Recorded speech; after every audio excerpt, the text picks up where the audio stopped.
Hi, I'm Brittany, a neurodivergent mum and speech pathologist. This is Not Just Theories, where I share what actually works in my real, messy life. Because life doesn't follow a theory. Here's what I actually do.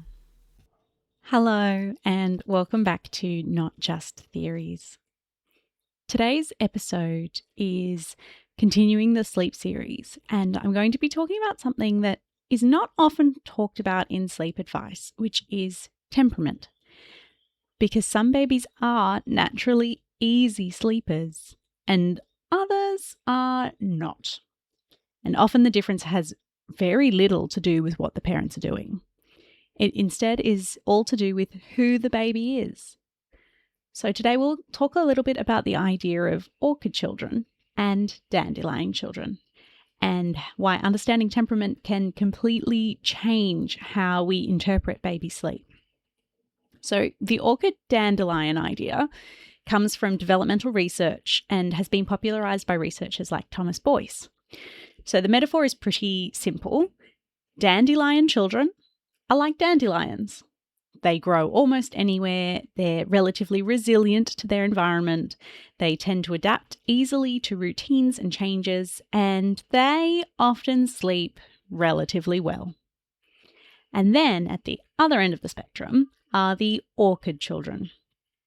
Orchids are beautiful plants, but they are much more sensitive to their environment. They need the right light, the right conditions, the right support. But when those conditions are right, they can thrive in incredible ways. And orchid children tend to be more sensitive and more reactive. They might be a bit more perceptive and emotionally intense. They often respond much more strongly to their environment, both positively and negatively. And when it comes to sleep, temperament makes a huge difference. A dandelion baby might tolerate a lot of different sleep approaches. They might fall asleep in different environments, and they might adapt really quickly to a routine, and they might sleep through noise or stimulation, and they may actually accept sleep training approaches relatively easy. So those are the families that if they do formal sleep training, they'll say, oh yeah, within 2 or 3 nights, it was only a little bit of crying, and by the second night, their baby didn't cry at all, and by the third night, there was no crying at all. Whereas an orchid baby, on the other hand, often has a more complex sleep profile. So they might wake more easily, generally struggle more with transitions. These children often need a lot more support to settle, and they react strongly to changes in routine. So an orchid baby, where you were trying to use that same sleep training approach, would, instead of crying a lot on the first night, not much on the second, and none at all by the third, would often just cry to the point of vomiting on the first night. Cry again to the point of vomiting on the second night. And a week later, they might be doing the worst. They might be even worse. Like, it's the kind of kid who resists the change and fights it as opposed to accepting it and going with it.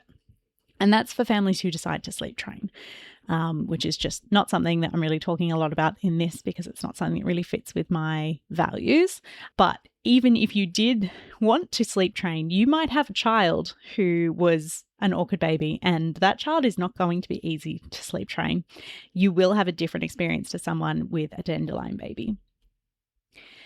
There's another term that I really like, which overlaps with the orchid idea, which is the idea of something called a little sparkler. So again, going back to the Beyond Sleep Training Project, this is a term that they use for their organisation. Little sparklers are the kids who experience the world with a lot of intensity. They're bright and they're curious, and they are deeply feeling kids. Their nervous systems often respond really strongly to everything around them, and that intensity shows up in a lot of ways, including sleep. Because if your brain is constantly noticing and processing the world, it's much harder to switch off.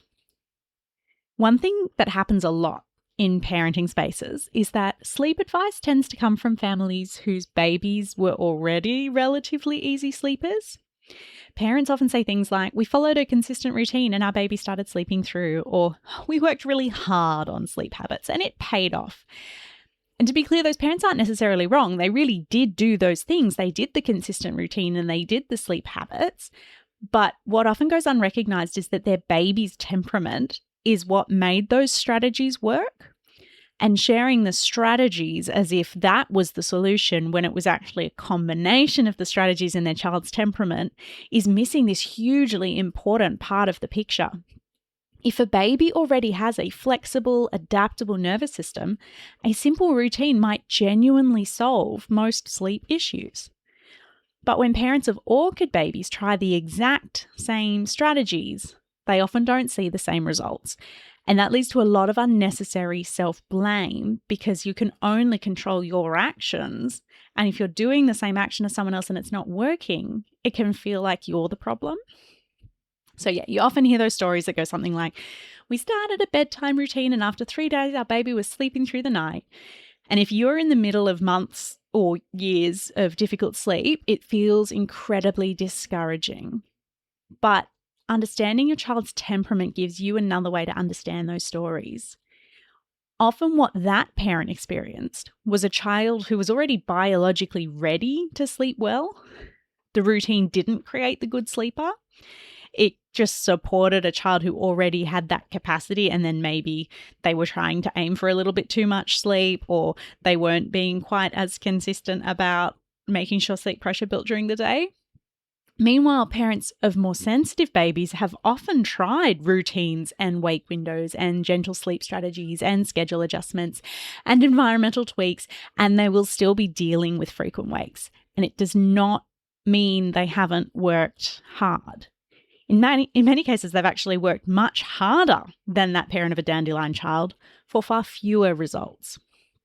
So if you have ever followed sleep advice perfectly and thought, why isn't this working for us? Temperament might be part of the answer. Not because your baby is broken or because you're doing something wrong, but because your baby might just need more support and more flexibility and more time.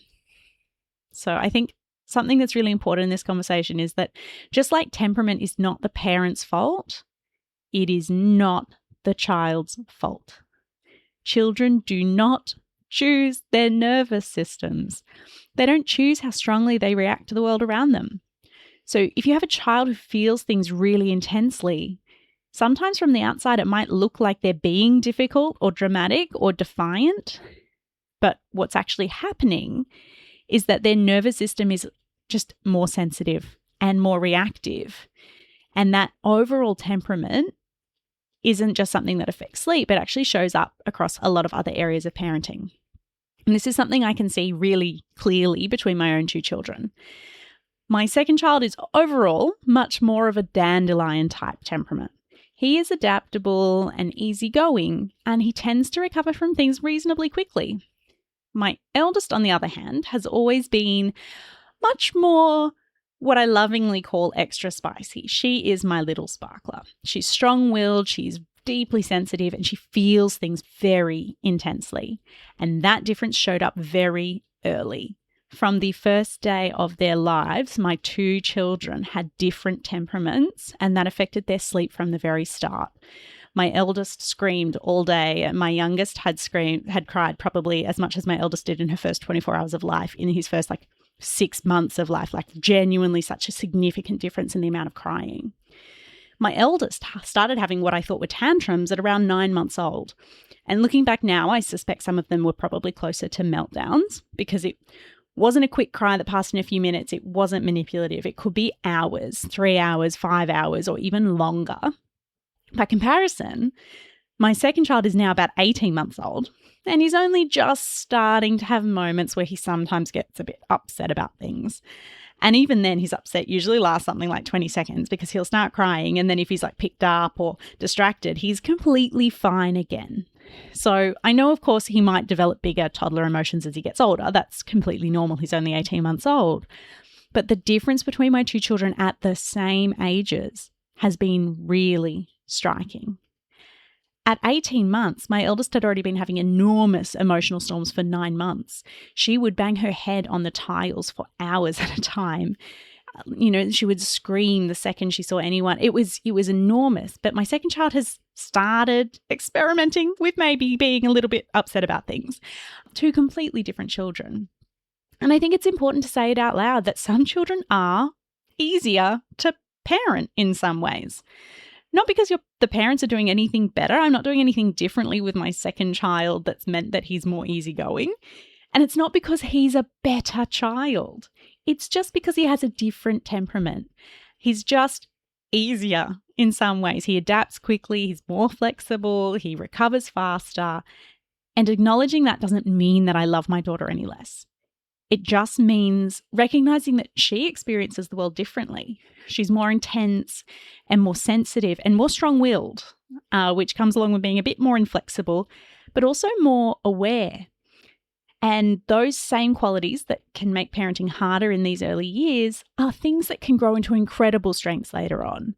I really want to raise a strong, independent, feisty woman into the world. It's not a bad thing she's that way. It just makes my life a little bit harder in the meantime.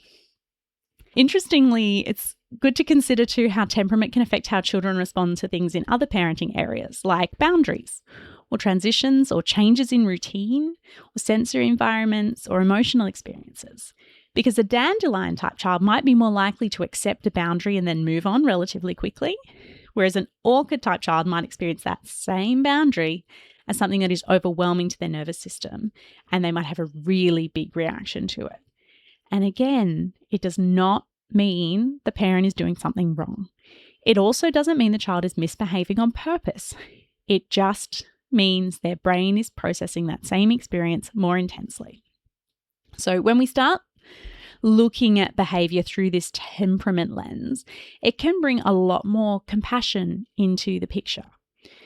Compassion for ourselves as parents and compassion for the child. So instead of thinking, why is my child so difficult? We might start thinking, this child feels the world very deeply. And that shift can change the whole emotional tone of parenting. And when we bring this back to sleep, temperament can explain a lot of the differences we see between babies. Some babies simply have nervous systems that switch off more easily. Others stay alert to the world around them a lot longer. Some babies need very little support to sleep, and others need a lot of closeness and reassurance and regulation from their caregivers. Neither of those children are wrong. They're just different. And once we understand our child's temperament, we can start choosing sleep strategies that work with their nervous system instead of constantly feeling like we're fighting against it.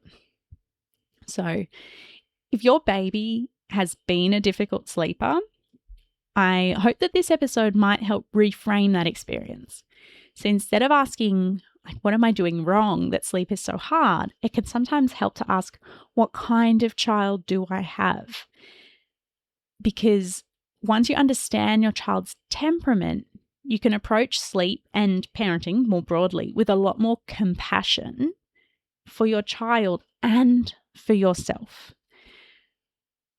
I'm sorry that I don't have any particularly practical strategies to share as part of this episode, but I do think it's really important when we're talking about infant sleep to discuss temperament, because if you don't bring that into the picture, you can be doing all the same things as someone else and all the things I've talked about in previous episodes, and you're not necessarily going to get the same results. And I don't want anyone thinking that that's their fault or even their child's fault. It's just that genuinely temperament is something that a child is born with. There's lots of, environment, nature versus nurture debates, but we do know that temperament is innate. And this is just something that's really important to keep in mind. There is nothing better about orchids or better about dandelions. They are just both beautiful, different flowers.